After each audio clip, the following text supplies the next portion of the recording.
Reporter tooting पर आपका स्वागत है। सूबे के पुलिस महानिदेशक रहे RS भट्टी यानी राजविंदर सिंह भट्टी ने एक पुलिस आदेश निर्गत किया था 325/23। इस पुलिस ऑर्डर के बाद बिहार में पुलिस अनुसंधान के लिए जिम्मेवारी तय की गई थी और यूँ कहें कि इंस्पेक्टर और DSP राज आ गया। रिपोर्ट 2 जो प्राय SR केस में SP के स्तर से निकला करता था, उनमें 90% मामले अब SDPO के अधीन आ गया।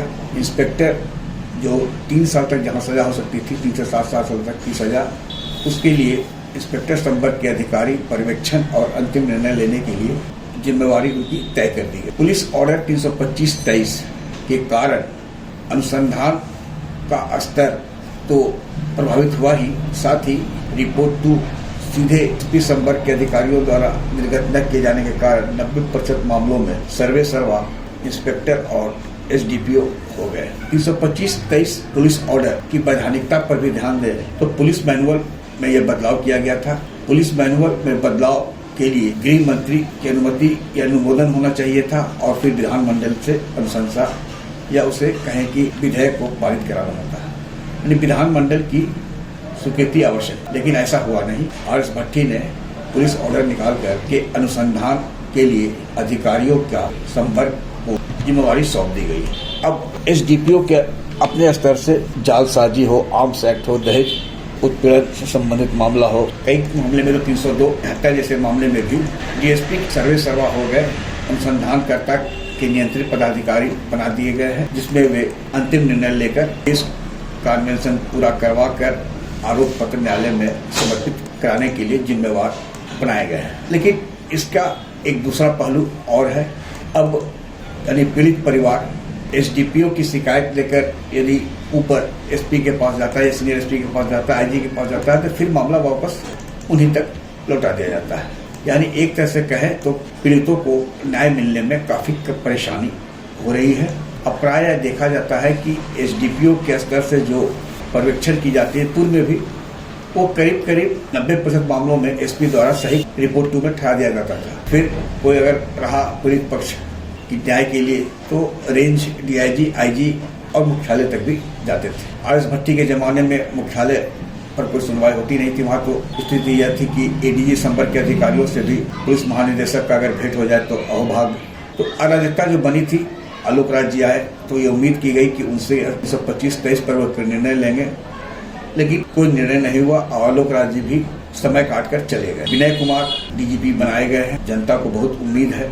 और चूंकि विनय कुमार करीब 9.5 साल तक CID के IG से लेके ADG रहे, वे हर केस के वैज्ञानिक पहलू से लेकर वैधानिक पहलू पर उनकी परख बहुत ही तीखी नजर से रही है और वे अनुसंधान में कौन जिम्मेवार है या नहीं है वे अच्छी तरह जानते हैं।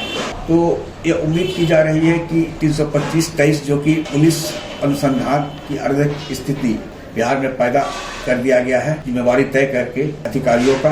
अब रिपोर्ट 2 में जो कि SR केसेस है, उसमें 90% मामलों में SP या ग्रामीण SP के स्तर से रिपोर्ट 2 नहीं निर्गत की जाती है। वे अब सिर्फ किसी मामले में यदि वरीय अधिकारी ने उन्हें निर्देश दिया तो केस या कांड की समीक्षा कर दिशा निर्देश दे रहे हैं। यानी पूरी तरह जो केसों का नियंत्रण है वह इंस्पेक्टर और DSP के स्तर पर है। अब एक छोटा सा उदाहरण है, थानेदार के पास मामला जाता है मारपीट का, लेकिन चोट गंभीर है, वहाँ 360 भी लग सकता था। अब इंस्पेक्टर 3 साल पहले मामले में हल्के मारपीट के मामले में सेक्शन में वे केस को दर्ज कर लेते हैं। इंजरी रिपोर्ट आई, मामला पीड़ित पक्ष यदि ऊपर गया तो जांच हुई तो इंजरी के आधार पर फिर ये मामला गंभीर धाराओं में परिवर्तित होने की संभावना है। इसका आभास SHO को होता है या इंस्पेक्टर को होता है, तो वरीय अधिकारी के समीक्षा के पूर्व ही त्रुटि सुधार करके एक रिपोर्ट वरीय अधिकारी को दे देते हैं और धारा में परिवर्तित होकर यह मामला फिर वरीय अधिकारी को चलाता है। यह खेल पूरे बिहार में हो रहा है। अब इसके पीछे तकनीकी पहलू को समझ लें। 2009 बैच के SI में 90% अब इंस्पेक्टर संवर्ग में प्रोन्नत हो चुके हैं। वहीं 1994 बैच के भी जो सब इंस्पेक्टर थे उनमें अधिकांश का तो प्रोन्नति हो चुकी है DSP संवर्ग में। ये जो बचे हैं तो इंस्पेक्टर वर्ग में है और वे कहीं न कहीं थानों के इंचार्ज हैं बतौर इंस्पेक्टर सर SHO। तो सुनवाई जो हो रही है वह इंस्पेक्टर संवर्ग के अधिकारी यानी थाना स्तर पर ही निपटा देते हैं। यह जो अराजकता की स्थिति है अनुसंधान की, इसका लेखा जोखा जिलों में है। यदि समीक्षा हुई अनुमंडल वाइज तो कई DSP और इंस्पेक्टर का कैरियर भी दांव पर लगेगा, यह भी तय है। इस संबंध में नव पदस्थापित पुलिस महानिदेशक विनय कुमार से जब पूछा गया कि क्या RS भट्टी का 325-23 पुलिस ऑर्डर की समीक्षा होगी या उसे रद्द किया जाएगा, विनय कुमार की बहुत ही अनुसंधान के लिए, खासकर वैज्ञानिक अनुसंधान के लिए एक विशेषज्ञ के रूप में जाने जाते हैं। उनका जवाब था कि 325-23 पुलिस ऑर्डर की समीक्षा के पूर्व उसके संबंध में उसकी लीगल एक्सपेक्ट क्या है यह जानना जरूरी है। इस संबंध में विधि सम्मत विशेषज्ञों से पहले बात की जाएगी।